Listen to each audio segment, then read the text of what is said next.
Welcome to Peppershock Media's Marketing Expedition podcast, keeping you up to date with the latest in marketing and advertising. Now here's your host, Ray Allen. Welcome to the Marketing Expedition podcast. This is Ray Allen, President and CEO of Peppershock Media. And today, I'm not going to interview anybody. I'm actually going to tell you a little bit about my story. I've been asked, and so here it is. It's going to be out there for the world to hear, and I'll try to keep it short and brief. But I want to share with you the journey of an entrepreneur and the mindset that I had when I was younger, and how I roped my husband in on this journey with me, and where we came from. So it all started way back when I was 15 years old. I was going to Valley View High School and wanted to take a class in video production broadcasting. And it was just getting started. Mr. Gaslacuto was my teacher. And we started putting together all of the equipment and did a lot of the things that you do when you first start a video production class, a broadcasting class at a high school. So I did things on both sides of the camera. I reported on the build of the new high school, wearing a hard hat, walking around. I also did the highlights of the football game and the lowlights too. I don't think the football players were too fond of me of doing that, but hey, I reported on the games, and I also developed a love for being the director. And so when I was producing and directing, I think it was more comfortable for me to be in that position. And so I then took a internship at Channel 6. And now, mind you, I was still 15, so I couldn't work certain hours of the day. And so I did the internship. And then once I turned 16, I could run teleprompter, but I could still not work past 8 o'clock. So I'd always do the 5 o'clock, or I'd get there really early in the morning and run prompter. Then I learned audio. Then I learned technical directing. I did all kinds of fun stuff there. Part-time studio crew. I actually, ripped scripts back when they were printed and not necessarily digital like they are now, but did all of those things behind the scenes at Channel 6. And then at some point I worked and got a job in master control at Channel 12. And I always say television put me through college. It literally did. I could work the swing shifts and then during the day go and do my schooling full time. Although I ended up on a 4-year degree plan. It took me a while. I think I took a semester off when my grandpa died, and I, just took some time to do it right. And I also worked at Channel 12 during that time. And then they started Fox 12 News at 9. So I was the first official newscast director at Fox 12 News at 9. And I helped set up all of the control room, all of the cables and BNC connectors. And I learned a lot about just what it took behind the scenes to set up a studio for broadcasting news. Got that under my belt, put that together, and all still while going to college, my undergrad in business management and entrepreneurship. I did a dual degree and made an interdisciplinary studies program, but I think the mass comm department always loves to claim me.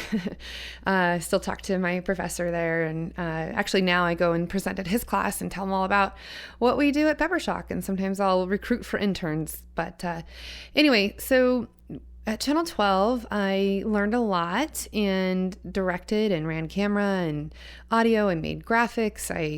Everything was back at the time linear instead of non-linear, and learned a lot of things that way. Learned how to do Photoshop even, Photoshop 2.0. Anyway, did all of those things. And then along came this guy who started working there, part-time studio crew, and he ended up being my technical director, and I was the director. So I told him what buttons to push, and it happened to be now 16 years later, my husband, but we'll get to that. Anyway, we worked together and I was his boss, so I really didn't date him or anything until later. And then we decided that once he quit working there and he went to go work for Micron in the video production department, then we started hanging out a little bit more, and we were friends, and it was good because it was good that we were friends for a while first. Then later, we decided to move to Seattle together. He went to the Art Institute of Seattle, got a degree in video production, and I worked on my master's degree while working at Northwest Cable News, which is no longer, but it was basically a consortium of Portland, Boise, Spokane, and Seattle, all on Northwest Cable News. And so I was basically a rover. I directed news, I ran audio, I ran master control, I filled in, I did a lot, even for King 5. Sometimes I'd go fill in down there, especially during elections or political season. And then I was picked up by the Fox station, so Q13. And what I would do there is I would work on promotions, and then I would work on news and edit, and then I would direct, or I would be the technical director, and had been there for a little while. And at some point decided that we wanted to start our own business. And so we met up and talked about it for a while and continued to plan it out and seek out resources and understandings of what we wanted to do. Then toward the end, we decided that we wanted to start the business back in Boise. So we brought our big city Seattle experience back home to Boise. And at that time, Drew had interned at a number of big agencies and worked at the W Hotel and had got a lot of big city experience. And so we brought it back home. I was still working on my master's degree in marketing and entrepreneurship. It was one of the first fully accredited private online universities that I did through Capella, which is based in Minnesota, and did that. So could move easily, even though I was still working on my master's degree. We moved back in, we got married in August of 2003 and then started our business officially in October 2003. So just a couple of months later after that is when we decided to do that. And when we moved back, we temporarily stayed in Drew's parents' house for a little while until we could buy our own. And we did that. We both got full-time jobs at other locations while we were working on starting Peppershock, our business, together. For about a year, we worked on other jobs, and I was a national sales manager for a publication, and it was my day started at 7, and then I got done about 3 p.m. And then I would work on Peppershock throughout the rest of the day. And then Drew would too, when he got done with his 8 to 5 job as a commercial production video producer. Basically, it got to be where more and more Peppershock business was coming in. We were getting our name out there, doing things, at cost, or in some cases pro bono, just to work our name and get it out there and do a number of things for people that we started meeting and things like that. Up until the day that we got a phone call from a lady who had heard about Peppershock and wanted us to do a bid on making commercials for her and doing media buys. Well, I was all excited. I was going to come home and put this bid together. And then Drew got home and told me about this lady who wanted a bid, and he was there working at Channel 6 at the time. Well, what we discovered is that it was the same lady.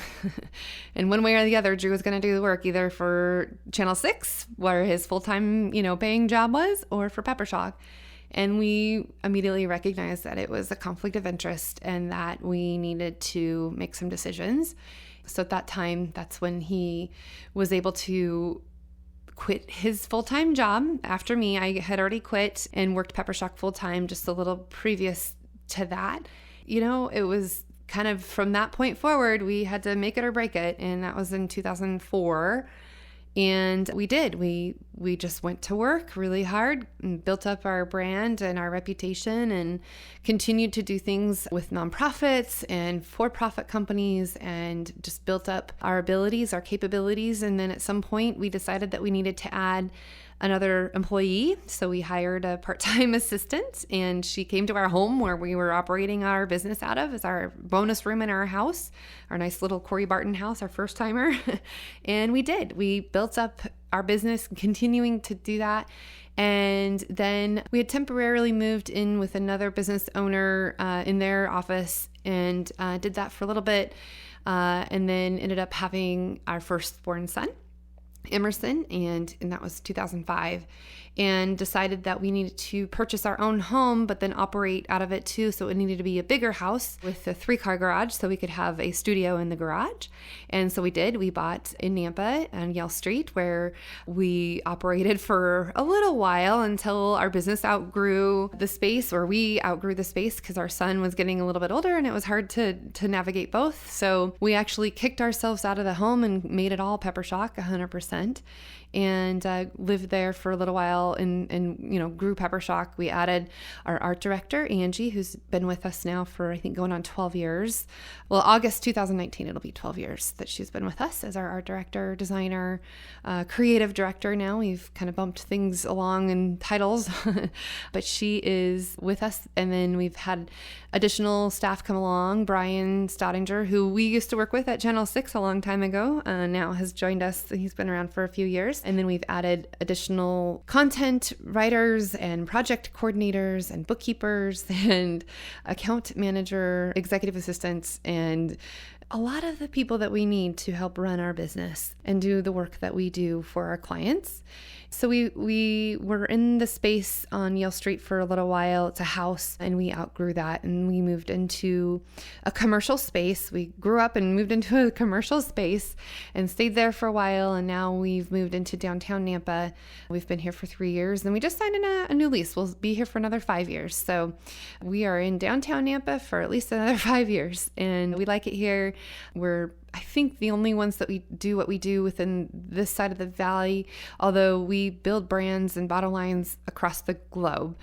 We work with clients all over the place. So it doesn't necessarily mean that we need to do what we do here in Nampa, Idaho, but we also have a satellite office in Utah. We can do work wherever we're needed. We can use the modern day technology of Zoom to do what we do. And we have clients in Utah. We have clients all over the place. So one time we had 5 different time zones on one phone call from Boston to Chicago to the Bay Area to Idaho. I mean, we just have been able to service our customers in a lot of different ways. And we continue to grow and build. And I remember back when we first started, it was primarily video production and then design, and the marketing strategy component was on my side. And then we could, service our customers. Then we added web design when that became a big deal. And then social media, and it was new media. And we were early adopters of this new media. So we were able to take traditional methods and adopt them into the new media ways of doing things. And I remember answering the question, is social media a fad? Yes, it's a big fad that's going to stay forever now, but digital advertising and moving into that space is certainly prevalent for us. But being able to still pay homage to the traditional methods, where we used to be able to only be on television and radio and newsprint and billboards and bus ads and that kind of thing. Now we can adapt what we do and incorporate it online through YouTube or Facebook or Twitter or LinkedIn or you name it, we can figure it out. And that's what we really have been able to do, and make sure that what we're doing is going to be effective for the clients that we work for and resonate with their potential customers that they're wanting to attract and gain and grow. Those are some of the things that kind of on the surface of where our business has gone. A little more about my background. Both sets of grandparents raised me quite a bit. My parents had me while they were going to college, and then my mom dropped out of that, and then I ended up moving in with my grandparents and living with them. And, I had some interesting struggles along the way with just learning and having some learning disabilities and things like that I had to overcome and figure out. But I think it has given me the ability to be a really good problem solver. I've been able to think through things that, become resourceful in a lot of different ways. So part of my, growing up, I had a lazy eye and I couldn't see very well and I couldn't hear very well because I always had ear infections all the time, and I was just a sickly kid a lot. And until about 4th grade did I really, really finally learn how to read. And I had to always go to chapter 1 and, go learn extra hard. So I kind of persevered through all of that. But meanwhile, I had really great grandparents to show me what entrepreneurship meant. And my grandparents on my dad's side actually went to Baker City, Oregon and purchased a motel there. So every other summer I would go, well, maybe even almost every summer I'd go and work at the motel. And some summers longer than others, but I would go and I would scrub toilets and I would make change and I would write it all down in a traditional T-sheet ledger and learned a lot. I remember one time taking the bank deposit, riding my bicycle to the bank, and I probably was 12, 13, 14 years old maybe, not old enough to drive yet, and I did that. And I remember watching and like checking people into the motel and, learning good customer service and learning how to do it right the first time, because if you don't do it right the first time, you're doing it again. That's my grandparents' voice. And so learning a lot of things, and having good work ethic and customer service and those types of things. Now I knew that I had an entrepreneurial spirit in me because I was always doing things to earn money. And whether it was back at my mom's place when I was staying with her at the trailer court, I would be taking the lawnmower, my grandparents' lawnmower, and I would be mowing yards and making money. I would be babysitting. I would be doing all kinds of things to earn money. So I had that entrepreneurial spirit in me.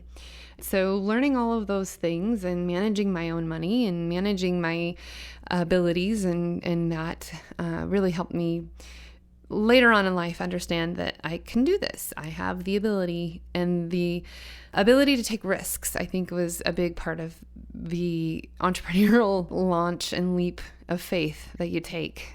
Fast forward to where we were thinking about having our own business and leaving the comforts of, full-time jobs and, wondering if it's going to work or not. I tell people all the time when they ask me, how do you work with your husband every day? And I say, you just do. You get used to it. You do it. You make it work one way or another. I mean, sure, there's ups and downs along the way, but you figure it out. You solve problems together. You go through all of those wins and losses sometimes and frustrations and failures, but you also celebrate the successes when we have them. And you remember those moments because you want to remember them more so than the failures. I always say we don't have problems, we have opportunities.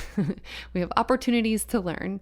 Those things are important. And I remember often like things that my grandparents would say that come out in me and how I say them and the ways I say them with our kids or in how I operate the business. Sometimes I see examples that they set for me and following those examples. I mean, I've always been a big includer, and I want to collaborate with people and find ways to make things happen and work with teams. And I'm really big on culture and keeping our culture in check and keeping people motivated and inspired. And I try to find ways to motivate people that's not always monetary, but ways that continue to keep our team together and, want to continue to work with us as for retention standpoint, but also from offering good teamwork, because we understand that having happy employees will create happy customers, and that's what we always strive for. And working with our people and being flexible and having things that they can see that make us different than other companies that they work for. We like to have fun. If we can have fun, then we're ideally in the right position with either our customers or with our staff. We say, you can pick two on working with a project. It's fun, fame, or fortune. And, if it's going to be fun, that's great. If it's going to give us a fortune because we're going to be profitable, even better. And the fame, is it something that we'll be recognized for, or that would be a good thing to tout that we've done before because we're working with this client? Ideally, we'd have all three. So fun, fame, and fortune, right? That'd be the most ideal situation. And then the other one is better, faster, cheaper, right? You can only pick two. If you want it faster, you're not going to get it cheaper or maybe not even necessarily better. But if you want it better, it's not going to be faster, and it's certainly not going to be cheaper, but you can at least pick two. If you want it better, then it's maybe going to be cheaper, but not faster. Yeah. Some other things along the way in this entrepreneurial journey and marketing expedition that we go on every day with our clients and with us. I mean, we are always having our Peppershock marketing meeting as well, but some other things that can continue about me and the drive or the spirit that you have when you're an entrepreneur and a woman business owner, where I'm 51%, Drew's 49%. So we technically are a woman-owned business, American made. Anyway, some other things that have happened along the way that have shaped us, or give us the ability to do what we do. And one of our values that we want to continue to remind everyone is resiliency. Of course, we have integrity and superior outcomes and relationships. Let's see, there's 5, so let's see if I got them right. Superior outcomes, integrity, relationships, resiliency, and innovation is our values that we've selected for our company together. We worked on that at our Peppershock powwow last year and narrowed down our values to those 5 things. And our Peppershock powwow is something that we do every year in August. We work on the business with our staff and team, and then we all go camping with our spouses and our pets and our kids, and we all go camping for a weekend and spend some time together. So one of the things I traditionally ask if you're going to be a new employee here is if you like camping or not. And it's not always a deal breaker. It's just nice to know that we have people who are in alignment with what we believe and can do too. So anyway, that's kind of our story. There's definitely ups and downs along the way. I remember in 2013, one of the not so great moments was when I was risky and took a jump snowmobiling, and I didn't quite land quite right and was about to go up the embankment, and so I bailed off the snowmobile. And so not only did I hyper, but I overextended my knee and heard a bunch of pops, and it was not a good sign. And then I had to get back on the snowboard and make it come back down again, and we had another 6-mile ride back in with my knee in a really bad position. But of course the adrenaline took over at the moment, and I didn't realize how badly I really, really messed up my knee. In fact, if you don't know, there's 4 ligaments that hold a knee together, and I obliterated 3 of them and injured the 4th, and all my meniscus too. It was not a good day. So that happened, and I did physical therapy, and I had to have somebody drive me everywhere I went. I was on prescription narcotics for the pain. Couldn't even do surgery until my meniscus at least did some healing and the swelling could go down. So the accident happened January 26th. I didn't have surgery until March 29th. And it was literally 6 to 8 months or so. I think it was 7 months of physical therapy. And it was just not good. I gained a bunch of weight. I had to lead, and I was on the Nampa chamber board, and I was on the Nampa rotary board, and I had a hard time. I remember one week I told whoever was driving me that day to drop me off at the wrong day, the wrong time, in the wrong place for the wrong meeting. And it happened twice because I got them all mixed up, and that's it. Okay, I'm not taking any more painkillers. I'm done.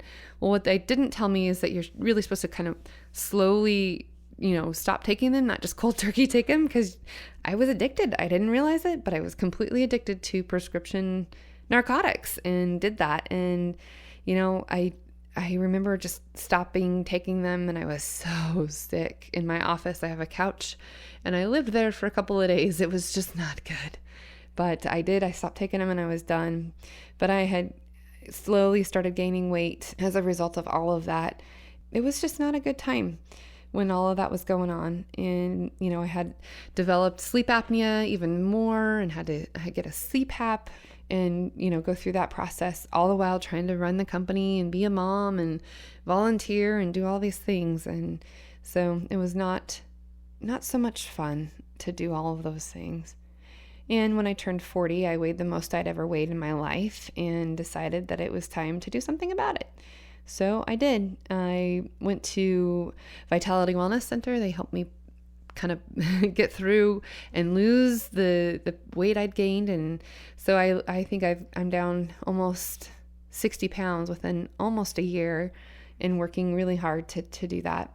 And again, just having that drive and ambition and ability and the desire to want to live my life again and be active again. And it was just kind of a double-edged sword. I gained all the weight and hurt my knee, and I had knee surgery and everything. And it would have been a lot better had I not gained so much weight. And so then I was just in this conundrum that I could never get out of. So I did really hard, worked on my eating habits and everything, got through that. And then I'm happy to report on my 21st birthday, near there, we went and took it was 16 this year, but 15-year anniversary for the business and for our marriage. And so we went to Cancun, and, I lost good weight, which was happy. I was happy about that.